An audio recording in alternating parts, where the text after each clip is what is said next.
Hello friends, welcome to Achievers Academy YouTube channel. दोस्तों, मैं आपका स्वागत करता हूं आशीष बिटले। आपका स्वागत है ER achievers academy Bitle sir channel में। तो दोस्तों, चलते हैं आज के नए टॉपिक की तरफ। जैसा कि हमने पिछला एक टॉपिक पढ़ा था बोर्ड मास का नियम, जिसमें हमने बहुत सारे क्वेश्चन भी देखे थे और उससे रिलेटेड क्वेश्चन प्रीवियस एग्जाम में पूछे भी गए। आज का हमारा नया टॉपिक है संख्या सिद्धांत। संख्या सिद्धांत होता क्या है, इसके बारे में हम चर्चा करेंगे। पर सबसे पहले हम देखेंगे कि अंक क्या होते हैं, अंकों के बारे में हम चर्चा करेंगे।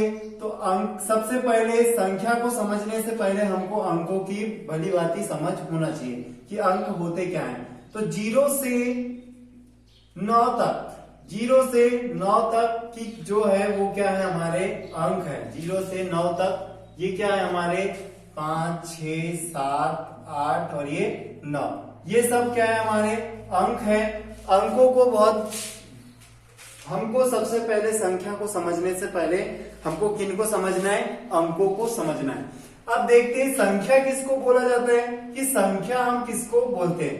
तो जो अंकों से मिलकर बनते हैं, जो अंकों से मिलकर के बनती है, जैसे हमने 1 है और ये 1 है, इन दोनों को मिला दिया तो इन दोनों के मिलने पर क्या हुआ, ये 11 हो गया। 11, ये देखिए, ये क्या हो गई, हमारी एक संख्या हो गई। ये जो अंकों को हमने मिलाकर के लिख दिया, ये क्या हो गया, संख्या हो गई। जैसे ही 2 और 1 को लिख दिए, ये भी क्या है, संख्या हो गई। तो हम कह सकते हैं डेफिनेटली कि अंकों के मिलने से किसका निर्माण हो रहा है, संख्या का निर्माण हो रहा है। ठीक है फ्रेंड्स, तो बढ़ते हैं अगले क्वेश्चन, मतलब अगले टॉपिक की तरफ, कि क्या होता है बीजांक। सबसे पहली चीज, बीजांक क्या होता है।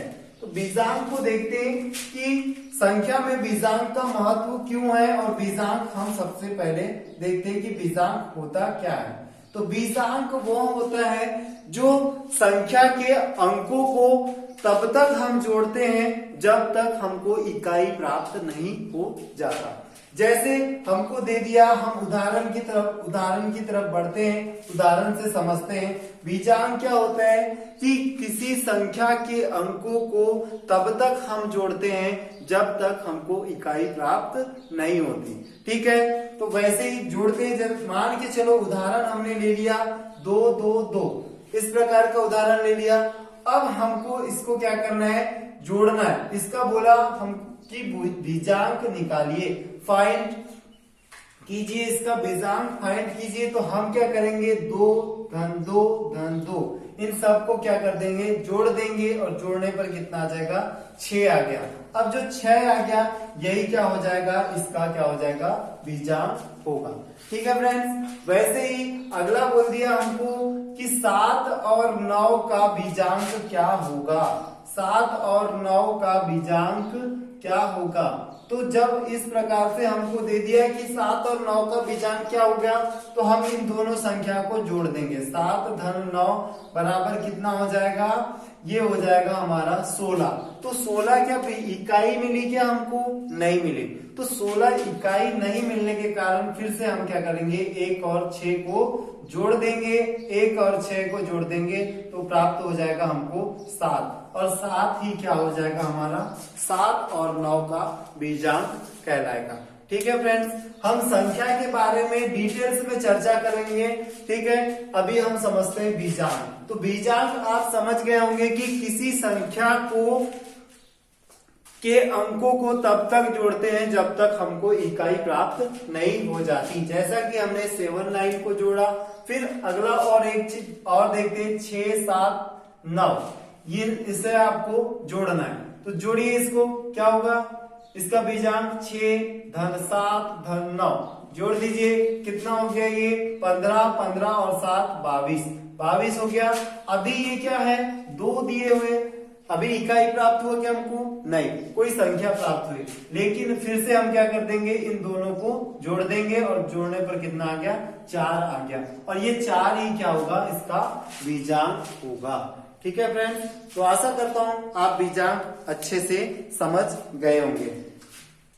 ठीक, फिर उस सिलेबस के आधार पर हमको क्या क्या दिया हुआ है कि 5 अंकों वाली संख्या को जोड़ना, 5 अंकों वाली संख्या को घटाना और 3 अंकों से ज्यादा की संख्या का गुणा करना और 4 अंकों से ज्यादा की संख्या तक भाग देना 3 अंकों से। ठीक है, तो इसी को देखते हैं। तो बढ़ते संख्या में हम कुछ उदाहरण से समझते हैं, जैसे कि मैंने लिख दिया 6 7 9 4 5। ठीक है, तो इस प्रकार ये संख्या जो लिखी है, इस संख्या को हम किस प्रकार से पढ़ेंगे। ठीक है, तो जब भी हम किसी संख्या को पढ़ना चालू करते हैं तो हम पहले उसको इकाई की तरफ से गिन लेते हैं। जैसे इकाई, दहाई, देखिए इकाई इसे बोलते हैं इकाई, दहाई, सैकड़ा, हजार और ये है 10,000। ठीक है फ्रेंड्स, तो इस प्रकार से हम क्या करते हैं, पहले पढ़ लेते हैं कि इकाई, दहाई, सैकड़ा, हजार, 10,000 इस प्रकार से पढ़ लिए। फिर पढ़ते कैसे हैं कि सामने से पढ़ते हैं, तो 10,000 है तो 67,000 मतलब 67,945 इस प्रकार से हम पढ़ते हैं कि 67,945। इस संख्या को हम किस प्रकार पढ़ेंगे, 67,945। चलिए, तो समझ ही गए होंगे। फिर अगली एक संख्या दिखती है जिसे 9,9,9,9 इस प्रकार से हमने एक संख्या लिख ली। अब इस संख्या को आप कैसे पढ़ेंगे, इस संख्या को आप कैसे पढ़ेंगे, तो वैसे हम इकाई, दहाई की संख्या, ये सैकड़ा की संख्या और ये हजार की संख्या, तो इसे क्या पढ़ेंगे, 9,000, ये हजार में है इसलिए 9,999 पूरा दहाई पढ़ेंगे। ठीक है, तो 9,999 हम इसको पढ़ेंगे। ठीक है फ्रेंड्स, समझ गए होंगे। फिर दूसरा, चलिए अगला आप कमेंट्स करके बताएंगे ये, चलिए बताइए कमेंट्स क्या होगा ये। तो इसको देखते हैं, ये इकाई, दहाई, सैकड़ा, हजार और ये 10,000, तो 8,888 हम इसको इस प्रकार से पढ़ेंगे। ठीक है फ्रेंड्स, बढ़ते हैं अगले। अब इसके बाद हम इकाई, दहाई, सैकड़ा, हजार, 10,000, लाख, 10 लाख, करोड़, 10 करोड़, अरब, 10 अरब, संख, मतलब ऐसे हम बढ़ते चलेंगे। ठीक है, तो इसी प्रकार से हम देखते हैं कि स्थानीय मान क्या होता है और जाति मान क्या होता है या वास्तविक मान क्या होता है। ठीक है, बढ़ते हैं अगला। चलिए स्थानीय मान की तरफ बढ़ते हैं। स्थानीय मान, तो स्थानीय मान होता क्या है आपको बताना है। स्थानीय मान क्या होता है कि किसी संख्या का वह मान जो उसके स्थान पर रहने पर हम लिखते हैं, है ना। जैसे कोई संख्या, जैसे मान के चलिए हमने लिया 9,999 में इस प्रकार करनी से 1 2 3 4 5 मतलब 12,345 इस प्रकार ये हमको एक संख्या दी है। इस संख्या में हमको 5 का स्थानीय मान पूछा है, 5 का स्थानीय मान पूछा है। तो क्या होगा 5 का स्थानीय मान, तो सबसे पहले हम इकाई समझते हैं, दहाई, सैकड़ा, हजार, 10,000 और इस ऐसे बढ़ते लाख, 10 लाख, करोड़, 10 करोड़ इस प्रकार से हम ऐसे बढ़ते हैं। तो इसमें इकाई में जब 5 है तो इसका स्थानीय मान क्या होगा, इकाई को इसके साथ हम किसका गुणा कर देंगे, 1 के साथ गुणा करके लिख देंगे। वैसे ही दहाई है तो दहाई को किसके साथ, जो संख्या है उसको किसके साथ गुणा करेंगे, 10 के साथ गुणा करके लिख देंगे। तो कितना हो जाएगा ये 4 दाम 40 ये हो गया। फिर अगला जैसे ये देख पा रहे होंगे तीन कौन सा है, ये इकाई है, ये दहाई है, ये सैकड़ा है। तो इस प्रकार से ये कितने के साथ गुणा करेंगे, हम इसको 100 के साथ गुणा कर देंगे और लिख देंगे कितना, 100 के साथ गुणा करने के बाद कितना लिख देंगे, यहाँ पर 300 लिख देंगे, 300। उसी प्रकार ये जो सैकड़ा हो गया, अब ये हजार है तो हजार को कितने के साथ गुणा करेंगे, 1000 के साथ, 2 को 1000 के साथ गुणा करेंगे तो ये कितना हो जाएगा, 2000 हो गया। फिर एक को कितने के साथ गुणा करेंगे? 10,000 के साथ गुणा करेंगे। ये हमने गुणा कर दिया तो ये 10,000 हमको प्राप्त हो गया। अब इन सब को जोड़ने के बाद हमारी यही संख्या आएगी। तो देखिए जोड़ते हैं। 5 में 0 को जोड़ेंगे तो 5, 4 में 0 0 0 को जोड़ेंगे तो 4, 3 में 0 0 0 को जोड़ेंगे तो 3, 2 में 0 जोड़ेंगे तो 2 और 1 में ये देखिए हमको जैसी की वैसी संख्या क्या होगी? प्राप्त हो गई। तो मतलब स्थानीय मान क्या होता है कि जो संख्या को हम पहले इकाई, दहाई, सैकड़ा, हजार, 10,000 में पढ़ते हैं, उसके बाद वो जिस स्थान पर होता है उससे, जैसे सैकड़ा के स्थान पर है तो सैकड़ा से गुणा कर देते हैं, और दहाई के स्थान पे है तो 10 से गुणा कर देते हैं, हजार के स्थान पर भी है तो उसको 1000 से गुणा कर देते हैं। ठीक है फ्रेंड्स, समझ गए होंगे कि स्थानीय मान क्या होता है। चलिए देखते हैं स्थानीय मान। 324 में 2 का स्थानीय मान क्या होगा? 2 का स्थानीय मान क्या होगा? इस प्रकार का क्वेश्चन आपको पूछा जाएगा कभी भी, तो क्या करेंगे आप, कैसे निकालेंगे? तो 2 का स्थानीय मान सबसे पहले हम इकाई, दहाई और सैकड़ा को देखेंगे। ठीक है, इकाई, दहाई और सैकड़ा को देखते हैं। उसके बाद हम क्या करेंगे? दहाई वाले स्थान पर है तो किससे गुणा कर देंगे? 10 से गुणा कर देंगे। 10 से गुणा कर देंगे मतलब 2 दाहम 20। यही क्या हो जाएगा हमारा राइट आंसर। समझ गए होंगे। स्थानीय मान वाली अवधारणा आपकी पूर्ण रूप से कंप्लीट हो गई होगी। तो बढ़ते हैं अगला, जातीय मान।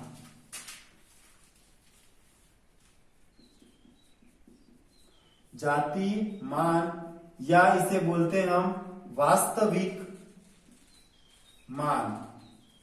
क्या बोलते हैं? वास्तविक मान। समझते हैं जातीय मान और वास्तविक मान क्या होते हैं। तो जातीय मान वह होता है जो संख्या किसी भी स्थान पर हो, लेकिन उसका जो मान है वह वास्तविक रूप से अटल है, वो कभी चेंज नहीं होने वाला।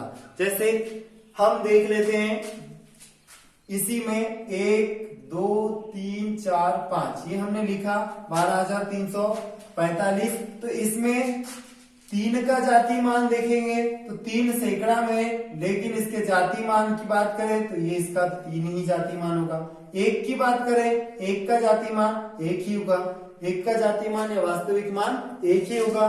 5 के वास्तविक मान की बात करें तो 5 ही होगा। 2 की बात करें तो इसका 2 ही होगा। समझ गए होंगे जातीय मान क्या होता है और वास्तविक मान क्या होता है। चलिए बढ़ते हैं क्वेश्चन की तरफ। तो क्वेश्चन किस प्रकार से हमको पूछा जाता है एग्जाम में वो हम देखते हैं। आपको एग्जाम में इस प्रकार से क्वेश्चन देखने को मिलेगा कि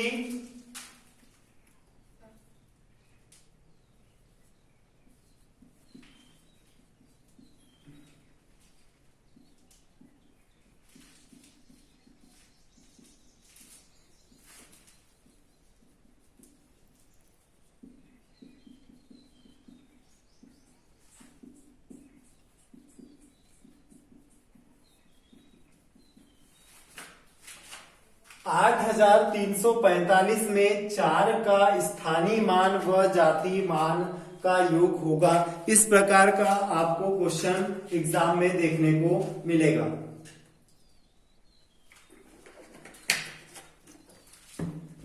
तो चलिए बढ़ते हैं। जब भी एग्जाम में इस प्रकार का क्वेश्चन आपको देखने को मिले तो क्या करेंगे? सबसे पहले हम 4 का स्थानीय मान निकाल लेंगे। क्या करेंगे? 4 का स्थानीय मान निकाल लेंगे। तो 4 का स्थानीय मान क्या हो जाएगा? ये हमारी इकाई, ये दहाई, ये सैकड़ा और ये हजार। तो ये इकाई है, इकाई दहाई। तो दहाई 4 को कितने के साथ गुणा कर देंगे? 10 के साथ गुणा कर देंगे। मतलब कितना हो जाएगा? 4 का स्थानीय मान 10। वैसे ही फिर 4 का स्थानीय मान तो निकल गया। 4 का जातीय मान क्या होगा? जातीय मान। तो 4 का जातीय मान क्या हो जाएगा? 4 ही होगा। फिर प्रश्न में बोला है कि इनका योग क्या होगा। तो जोड़ देंगे दोनों को, तो 4 और 0 ये लिखना यहाँ पर है। इकाई के नीचे हम इकाई लिखेंगे, दहाई के नीचे हम दहाई लिखेंगे। तो 0 में हम 4 को जोड़ेंगे तो 4 और 4 में 4 को जोड़ेंगे तो ऐसे 44। ये हमारा क्या हो जाएगा, राइट आंसर। इसी प्रकार के प्रश्न आपको देखने को मिलेंगे वर्ग 3 की एग्जाम में। इससे ज्यादा डिफिकल्ट क्वेश्चन आपको कहीं देखने को नहीं मिलेगा। ठीक है फ्रेंड्स, तो जाति मान और स्थानीय मान से प्रश्न इस प्रकार का आपको डेफिनेटली एक देखने को मिलेगा।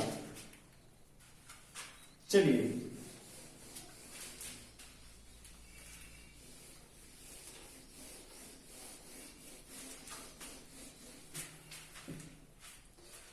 अगला टॉपिक है पूर्ववर्ती संख्या। पूर्ववर्ती संख्या और दूसरा है परवर्ती संख्या।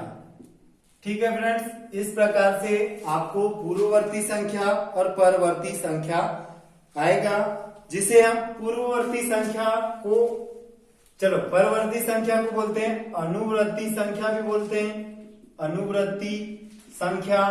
ठीक है, अनुवृत्ति संख्या पूछा आपको, या परिवर्ती संख्या, अनुवृत्ति संख्या। ठीक है, परवर्ती संख्या, परवर्ती संख्या, ये सब नामों से इसे पूछा जाता है। कौन से नाम है? पूर्ववर्ती का तो एक ही नाम है, लेकिन परवर्ती संख्या, अनुवृत्ति संख्या और परवर्ती संख्या के नाम से इसे पूछा जाता है। सॉरी, परिवर्ती संख्या, परिवर्ती संख्या के नाम से इसे पूछा जाता है। तो देखते हैं सबसे पहले कि पूर्ववर्ती संख्या होता क्या है। पूर्ववर्ती संख्या की बात करते हैं फ्रेंड्स। तो पूर्ववर्ती संख्या वह संख्या होती है, मान के चलिए हमारे पास एक संख्या दी हुई है, छोटी सी संख्या लेते हैं, बिल्कुल छोटी सी संख्या, जैसे 9 हमको एक संख्या दी हुई है। कौन सी संख्या दी है? 9 हमको एक संख्या दी हुई है। इस 9 संख्या का क्या पूछा हमको? पूर्ववर्ती संख्या पूछा। पूर्व मतलब पहले की संख्या, पर मतलब बाद की संख्या। याद रखिएगा, पूर्ववर्ती संख्या मतलब पहले की संख्या। तो पूर्ववर्ती 9 की पूर्ववर्ती क्या हो जाएगी? 9 की पूर्व मतलब पहले, तो 9 के पहले क्या आ रहा है? 8। तो 8 क्या हो जाएगा? इसका राइट आंसर हो जाएगा। उसी प्रकार देखते हैं कि परवर्ती संख्या या अनुवर्ती संख्या या परिवर्ती संख्या, तो ये संख्याएं क्या होती है? तो ये ऐसी संख्या है जो बाद की संख्या, जैसे हमको एक संख्या कोई दी हुई है, उसके बाद की संख्या को हम क्या बोलते हैं? परिवर्ती संख्या बोलते हैं। ठीक है फ्रेंड्स, तो परिवर्ती संख्या का उदाहरण से हम समझते हैं। परिवर्ती संख्या का उदाहरण से हम समझते हैं एग्जाम्पल से। तो क्या होगा? जैसे 11 हमने ले लिया, यहाँ पर 11 एक संख्या लिया है, तो 11 एक संख्या लेने पर इस संख्या की पूर्व परिवर्ती संख्या क्या होगी? तो बाद की संख्या, मतलब एक बाद की संख्या क्या हो जाएगी? 12। तो इस प्रकार से हम पूर्ववर्ती संख्या को समझते हैं और परवर्ती संख्या को समझते हैं। ठीक है फ्रेंड्स, आज के लिए बस इतना ही। आशा करता हूं कि बहुत ही अच्छे से आप समझ गए होंगे पूर्ववर्ती संख्या, परिवर्ती संख्या। ठीक है, हम अगले लेक्चर में आप लोगों के लिए संख्या के प्रकार लेकर के आएंगे। तो ये वीडियो आपको पसंद आया होगा तो ज्यादा से ज्यादा आप शेयर कीजिए, सब्सक्राइब कीजिए और हमारे साथ बने रहिए। Thank you friends.